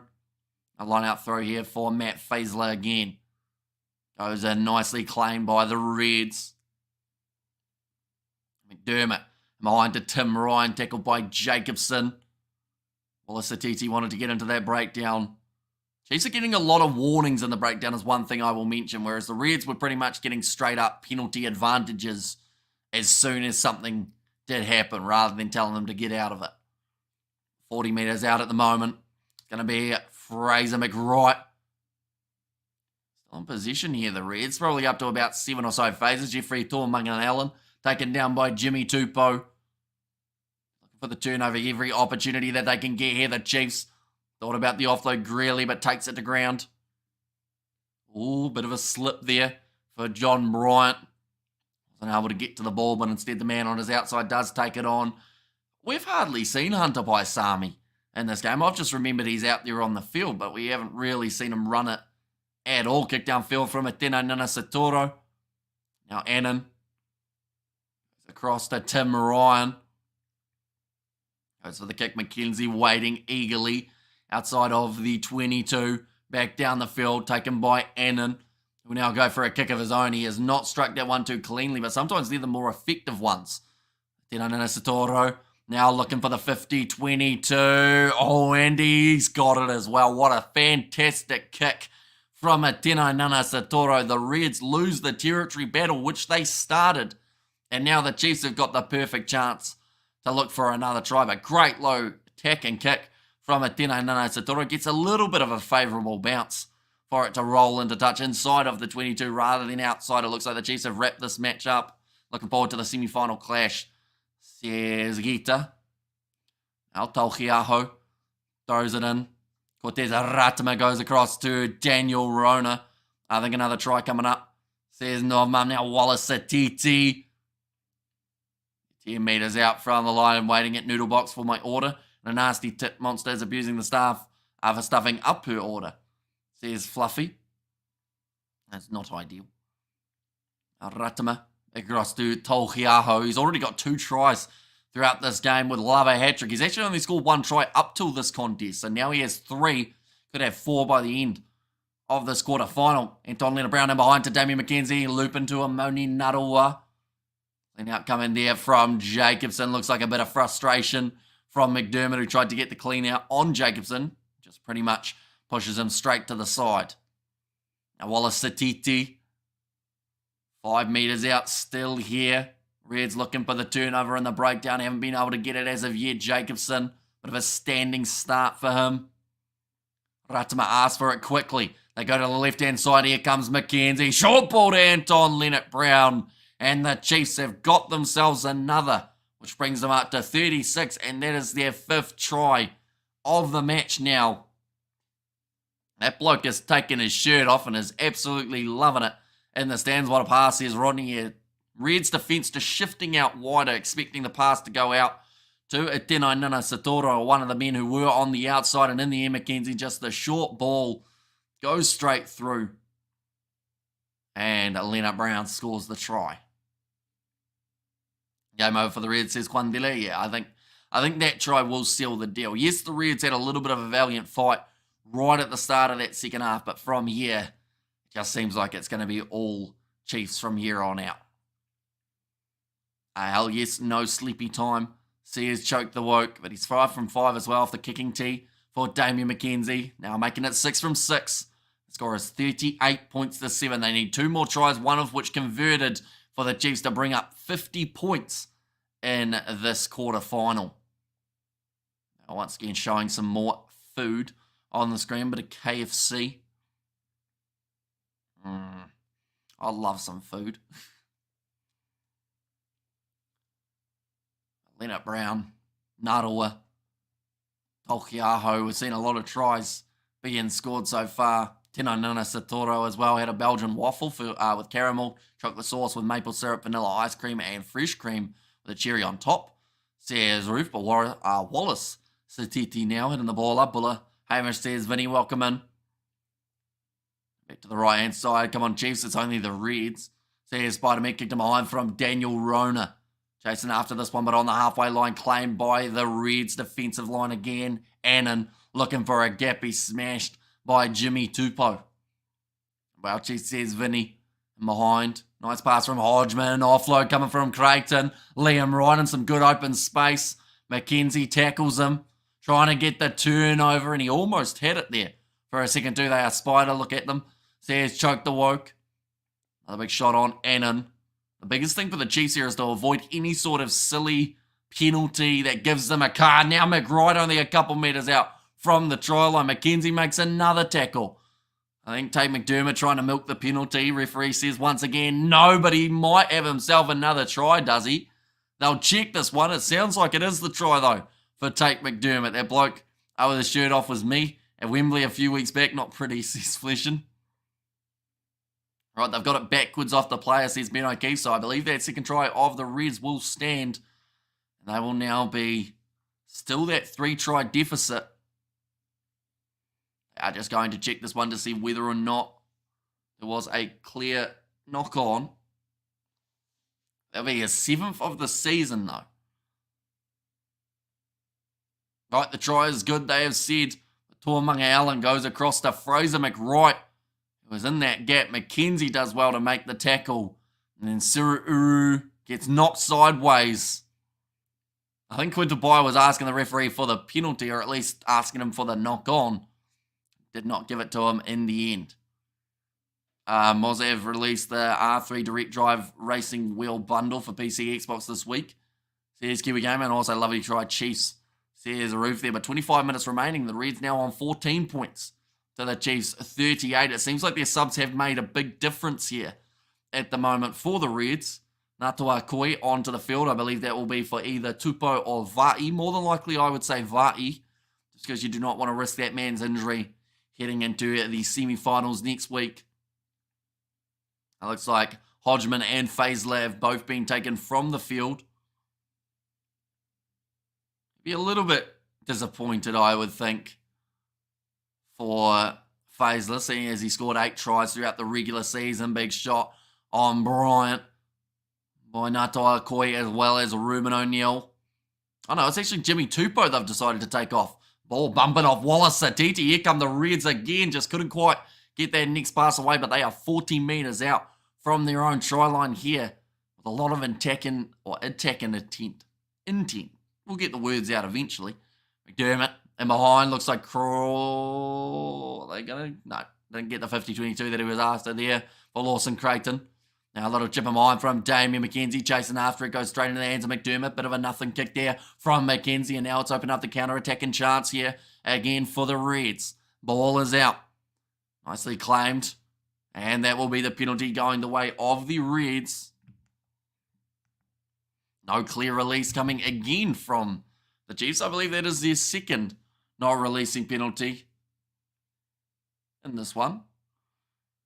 Now Creighton will be able to kick this one towards the touchline. Still 23 minutes remaining in this matchup. Waffles beat pancakes any day, says Ruth. Also go the Mighty Chiefs, says Stanley. Line out throw here for the Reds. Still got a great back line on the field, although we haven't really seen a huge amount of them. The man who scored the 2 tries, Tate McDermott, as the number 9. Me Seafood. Udons are done. Well done, Chiefies later. Says Fluffy. 22 metres out now, though. Chance for the line-out throw of the Reds. Good throw from Josh Nassar. Now McDermott. Waiting for the opportunity of also getting himself the hat-trick. I mean, we've seen Samasoni Taukeiaho sitting on 2. Another one.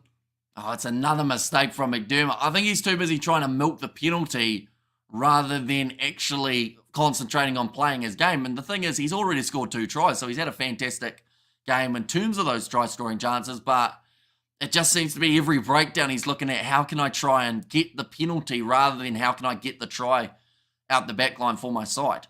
Better commitment from the Reds now. Reds pushing up better now. And Kangaroos heard me swear in half-time, go the Reds. Says Roof, looks like Zane Ngora is now onto the field. That is going to be for Jeffrey Tuamunga Allen. 22 minutes left. Currently, there are 24 points difference between these two sides. And also, we have got the King Kahutoa here. How much time is left? Still another 21 minutes by the time the scrum is finished. Be back in 5. And we going have my pork turnover with mash, potatoes, and a couple Kransky. Says Bite Meat, but the ball has come out for the Chiefs. They are inside of their 22. Ratama. I'm back across there into the hands of Ramika Poihipi. Into the pocket to Damien McKenzie. Going to find the touchline, but won't quite be able to there for the Chiefs. 40 metres out from their line there, the Reds. That was very close to a 4 pass from Annan. But here comes Tim Ryan. He's an electric player. He hasn't really had too many chances to create those electric moments today. Zane Ngor hitting it up at Tupavai, and in there in the breakdown, Samapeni Finau gets himself the penalty again. It just seems to be that clean out from the Reds has been a little bit slower than they would like in this game. The turnovers coming thick and fast for the Chiefs. And this one, enjoy fluffy seafood and eat it, says a Roof there. Great work from Tupavai. Make that tackle and get out of the way long enough so that Samapeni Finau is able to get in there and get that turnover now. Damien McKenzie putting this one into touch. And amazing how 2 tries can change it, says Ruth. Still those 20 minutes. Like, that's the thing. If the Reds theoretically can score within the next 5 minutes, are they in the contest? Probably not. But are they at least a little bit further back into it? Yes. It's all about trying to make that respectable scoreline at the moment. How's Sean Stevenson's performance have been tonight? Has he had much impact? I have high hopes for our chief. So he is off the field at the moment. They did take him off at halftime, hopefully not due to an injury, but first half he had a try assist and also made some important runs for the Chiefs. Mashed potatoes also smooth, creamy like Hamish, says Ruth. I don't think I've been called creamy before. Will the Chiefs get a home semi after this win? Depends on who else wins their games. But the chances are a little bit slim unless someone in the top four, in fact, a couple of the teams in the top four would actually have to lose their games. So that is the Brumbies, the Hurricanes, and the Blues. Of those sides, 2 would have to lose for the Chiefs to have the home final. Or the home semi, I should say. Now another big run forward. Now Quinn Tupai, good shot. Coming on in by Zayn Ungor. But the Chiefs are still in position. Ratama goes to Natoa Koia Hamish. Nothing beats toast with heaps of fern leaf butter. A cup of LT, no milk, says Doctor. 10 metres out. Ratama going off to Natoa Koia and behind her Damien McKenzie. Is that deliberately knocked down by Matt Greeley? No, it's come off his head. So it is going to be play on now. Tina Nanasatoro goes across to Quinn Tupai. He's isolated himself a little bit there. Tupai, but the ball is still available for this G-size little chip in behind from Damien McKenzie, well claimed by Tino Nanasatoro. 10 metres out from the line at the moment. McKenzie, short side, Leonard Brown, great quick hands, and it's knocked down by Paisami. I believe that is going to be now the scrum feed for the Chiefs rather than a deliberate knockdown penalty. Okay, it sounds like they're actually going to check this one. See if there was a bit of a... Oh, it's only one hand. I thought it was 2 hands from the other angle, but this is probably going to be at least a penalty against Hunter Paisami, if not maybe a yellow card. Right, they want to check to see if there's a deliberate attempt to go for the ball, which for Paisami, I feel like there was some sort of intent, but his hand is way out in front of him and he only gets one to it, so they would probably say no. And then they've got to ask the question, was there cover defense? We're seeing it from the wide angle. Yeah. I'd say there were a couple of defenders, so it's just going to be the yellow card for Hunter Paisami, the man who I have not really seen. Did they just say it's going to be a penalty try? I hope they didn't just say that. Deliberate knockdown. It's going to be a yellow card to Hunter Paisami. But I think it's just the penalty in terms of whether it's a penalty or a penalty try. But Paisami will have to make his way from the field now for the next 10 minutes, and that will leave him only 8 minutes when he makes his way back out there. Oh, a bit rough from the Chiefs. They're playing over the loudspeaker the na-na-na-na, hey, goodbye to Hunter Paisami. I doubt that they'll be playing that, though, if it was a Chiefs player who got sent themselves off the field. I think the Chiefs will score another try soon. Says no, Mum, well, they're only 5 metres out from the line at the moment, so they should have a very good chance, definitely with the man advantage here as well. In fact, if they didn't score soon, I think a lot of people would be disappointed. I think Ratama's saying get a couple more of the backs in there as well. Create this massive rolling maul, and they're over, are they? Yes, they are. And it's the try for Bradley Slater. Another one for the Chiefs, and they will bump them up into the 40s now in this quarterfinal. Try says Rodney, and while is everyone having super over there now? It's only 10:28 a.m. in Cape Town, says Ruth. I got no cheese, only butter, said Doctor in there. A third of the season for Bradley Slater. So it hasn't really been a big season for Chiefs hookers scoring themselves try. I believe that brings the total of both hookers up to now only 6. Throughout this game, they've had 3. Fun fact. So certainly getting a few more than we are used to seeing for the Chiefs. Yeah, Bradley Slater popping up with the try in the end.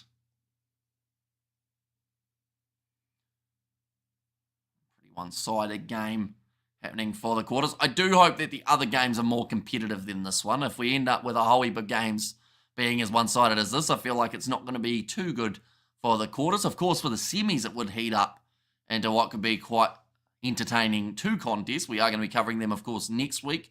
They are yet to be confirmed where they are taking place, and also who is taking part in them with the time of the game. Now Damian McKenzie is ready and does actually miss this one. Going away to the side, so the score will remain at 43 points to 14 in favour of the Chiefs. They're advertising KFC again. That is lovely. Connor Vest now onto the field for Seru Uru. Those intercepted attempt knock-ons are always a tough call. Says flesh in. Nicely taken by Tim Ryan. That was a bit of a block there from Daniel Rona. He missed Dango well. Says Novmum. Still 15 minutes left. And when you remember that the Chiefs scored 3 tries pretty much within the first 15 minutes, or at least 2 tries in the first 15 minutes, that's quite a concern. It looks like it's now going to be in their hands. The Reds on the halfway line. Good fend on Damian McKenzie by Creighton. Fraser McWright. Decent game, but I don't think he's had the massive game that he needed. I have a sneaky suspicion that the Reds might not win this match, says Grant. It's probably a fair assessment at this stage of the match, unless, of course, they just go absolutely berserk in the last 15 minutes. Definitely with one-man disadvantage as well. That's going to make it that a little bit more challenging. Was that D-Mac's first miss? Kick a goal throughout this game it was, yes. Before that, I believe he was 6 from 6. McDermott again. Going back across to the left-hand side. Tackle made on Seth Agassi. And behind, Annan doesn't like passing on the outside. I think that's frustrating a couple of the wingers. Felt like they should have received the ball there. Matt Greeley now. Tackled by Quinn Tupaya. Don't arrest D-Max, says Stanley. Yeah, at this stage, though, I believe they have actually made both subs in their backline. So unless you're going to play Xavier Roll, Cortez Ratima as the 10, that is a knock-on from the Reds again. I think the only way that the Reds to win is for the Chiefs to fall asleep, says Novmum. So far throughout this game, 1 try assist for Damian McKenzie. He's had 13 points. He has managed to score. Chiefs looking solid here. Our Reds left it too late to catch up, says Ruth. And there as well. But this is going to be another scrum. We haven't had a huge amount of these at all throughout this contest. Chance for the Chiefs to match up this Reds front row. Wallace Satiti now taken off the field. That is for Simon Parker. Doesn't look happy, Satiti, either. I think he really wanted to try throughout this game, but hasn't been able to get himself one. And when they've scored, of course, 43 points throughout a game, you'd expect a few more tries being scored by that loose forward trio. None at all at this point, just the backs and also Samasoni Tolkiaho, as well as Slater the hooker, being able to score them. Front row's gone down. Jacobson going to be transitioning to that number 8 jersey by the looks of it, with Parker now on the open side. Ratima on the halfway line goes across to Tupavai. A solid game at line-out time alongside the rest of the Chiefs. McKenzie, that was a rough pass. Looked very close to forward. But it looks like it's going to be play on just for that little bit longer. And the penalty is won by the Reds. The halfway line. We way to go now. Liam Wright, the man who does win the penalty. It does feel like we're at that stage of the game, though, that it is inevitable that we are going to get to see the win coming for this Chiefs side. It's just more of the question by how much are they going to win it by. Seen 21 tackles missed by the Reds, whereas the Chiefs are actually tackling at a 93%. So far, might be a 60-point game here, says Doctor. Definitely, oh, that's interesting. Meters made is actually higher for the Reds than the Chiefs. Now, at halftime, Chiefs had about a 100-meter advantage in that stat, but the Reds have had a lot more running rugby happening in the second half. Nice ball from McWright, although straight onto the ball there. Quinn Tupaya wins the turnover for his Chiefs side, then knocks the ball on. Ben O'Keefe says, you know what, we might as well keep going. Now, Ratima here. That ball available if the Chiefs leave the field. Now the Reds would still not get there, says Ruth. Jacobson plays half. Goes back to Damian McKenzie, who is the Reds coach. What's his face? I can't think of it off the top of my head. I was looking at him before. I'm in his coaching box. I'm going to have to Google it because his name's not hitting my brain. Reds Rugby coach. As soon as I see it, I'm going to be annoyed. Les Kiss, that's the one. Yeah, he is in charge of this red side, and he'll be a little bit disappointed with how they've played throughout this contest. Ready for this line out, Josh Nassar. 54% possession, 55% territory in favour of this red side. So they have actually had the better of the stats throughout the second half. I believe they've actually scored one more try. Oh no, sorry, same amount of tries as the Chiefs throughout the second half. Sounds like the Chiefs are peaking at the right time. Says John, yeah, they've had a few rough games, like, from their last few, but like you said, it seems like they've actually chosen the perfect time to start playing a lot better. Now passing on the outside of Tino Satoro goes to Leonard Brown. Space on the outside for Rona to run into. Knock on from Leonard Brown. Good chop tackle made from Nanae Satoro. We were there last Saturday, Hamish. Mum and Dad and I stopped. They saw the South African restaurant. They ordered peri peri. And Kapena with Sadza wouldn't have a clue what it is. That makes two of us. There's Spider-Mick. All this looks like, is that Scott Robinson? Yep, it is indeed. Watching on for this game alongside Tim Ryan. Looks like he's leaving early. He's trying to beat traffic. Scott Robinson, he's decided he knows who's going to win this one. How many minutes left? Still another 11 minutes left in this contest. And Razor, says Rodney.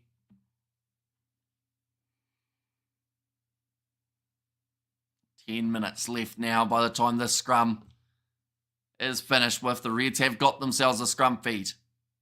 They'll be about 35 metres out from their own line.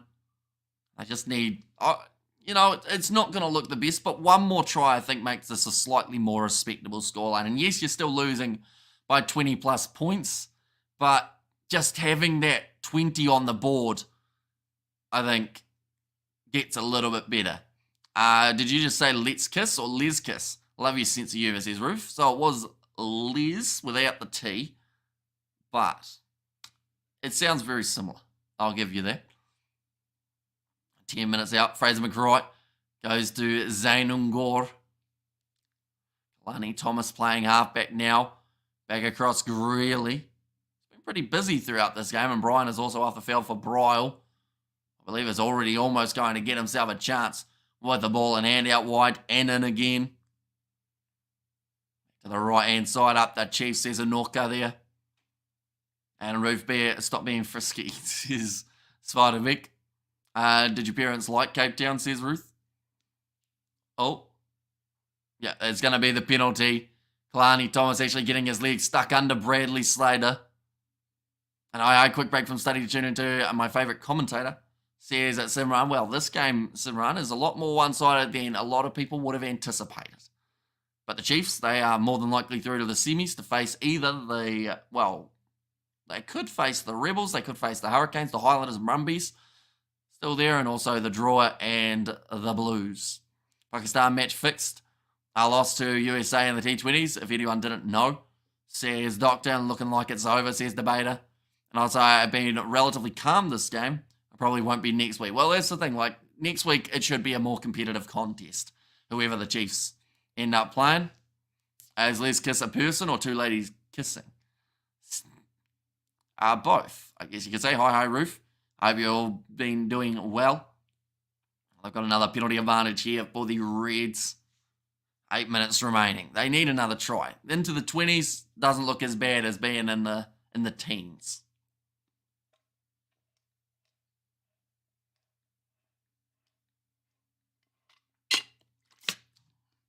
Like they've just said there, 148 tackles for the Reds throughout this game. Looking like it's over, says Debater of everything.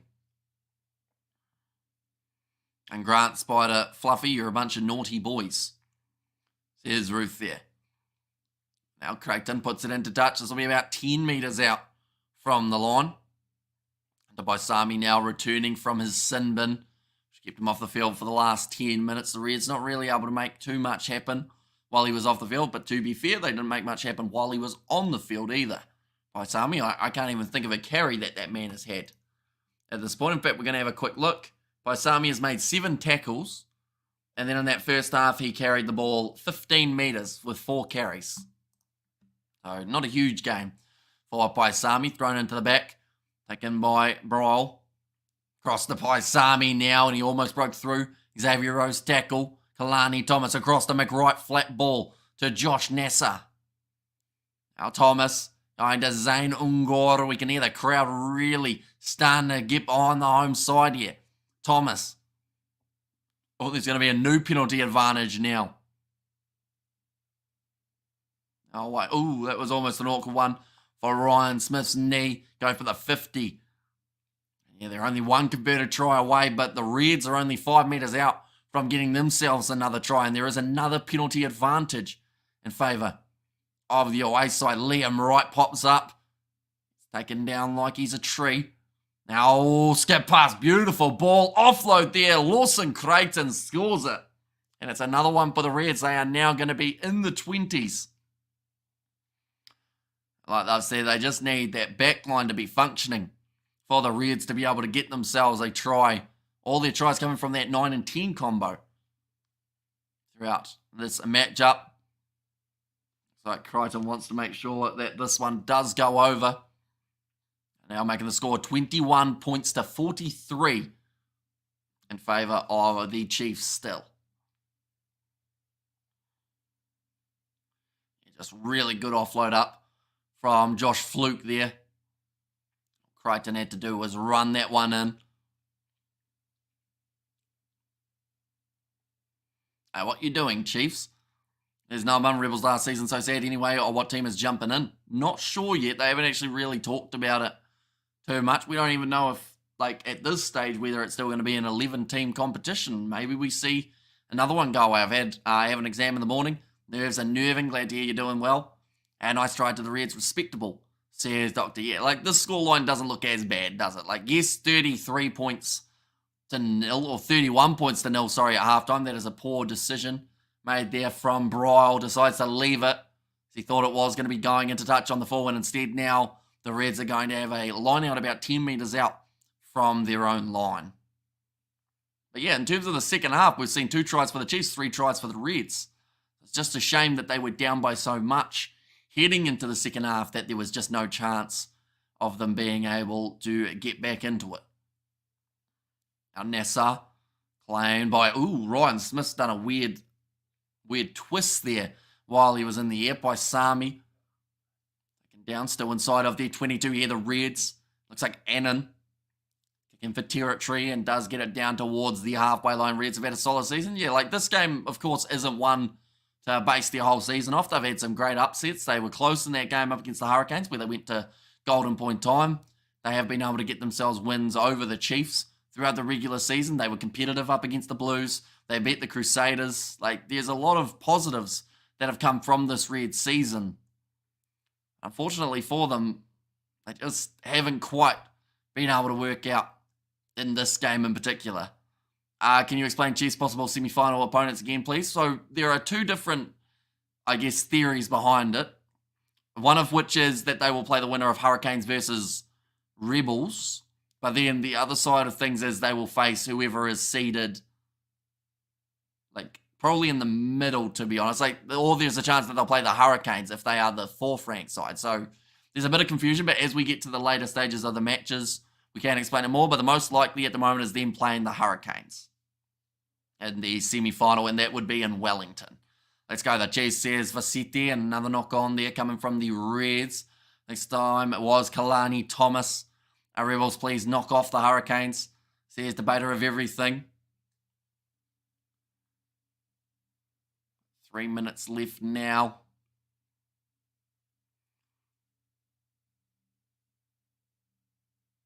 A few changes been made yet again for these 2 sides, and I assume we will see a few changes next week for the Chiefs. The question mark, of course, is Sean Stevenson. Was he injured at halftime? Is that why he didn't return to the field, or is it just to try and save him for that game next week? But if it is an injury, hopefully nothing too serious for Sean Stevenson. Ball is there for Xavier Rowe. Both ways, goes away to Damien McKenzie, who will just kick this one into touch. Won't be the 50-22. No chance. The Rebels beating the Canes. Says Charisse there. 2 minutes left now. It will be another line out for the Reds. We've seen a lot more set piece in the second half, whether that is scrum or line out compared to the first. We hardly saw any scrums throughout the first 40 minutes up the Chiefs says cool facts. And also, damn, my two favourite teams this year. I live in Reds territory, but born in Waikato, says Roy. So I guess the benefit you've got is at least one of the sides that you do like are going through. Just the sad reality, of course, is that the other side will not be. It looks like Cortez Ratama making his way back out onto the field. This is for a Tino Nanasatoro, who I think is going off for an HIA. Now, this is massive, ladies and gentlemen, because if he fails his HIA here, he will not play in the semi-final, and he will not play in the final due to the concussion protocol.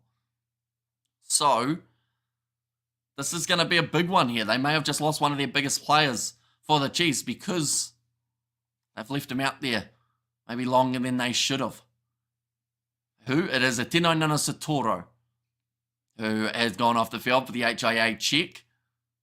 Of course, they've still got other options that could replace him, such as having Daniel Rona in the starting lineup or a bit of an adjustment in that midfield. But yeah, certainly not a player that they will want to lose here for the Chiefs. Inside ball, that looks like obstruction, although referee does say play on.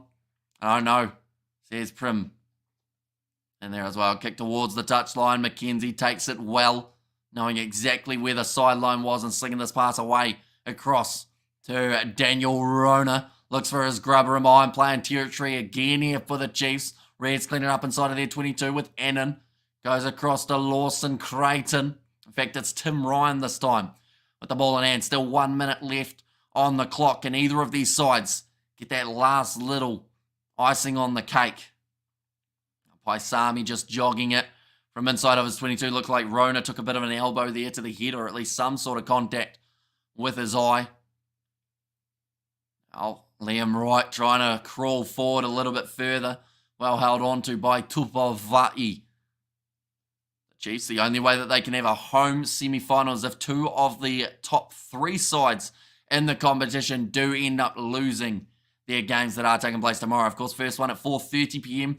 New Zealand time. That is between the Hurricanes and the Rebels. We're going to be covering that one on the channel alongside the Blues versus the Drua at 7:05. And then the last game is Brumbies versus the Highlanders, followed by 3 games in the URC as well, which we will also be covering. Kalani Thomas now going off to the right-hand side.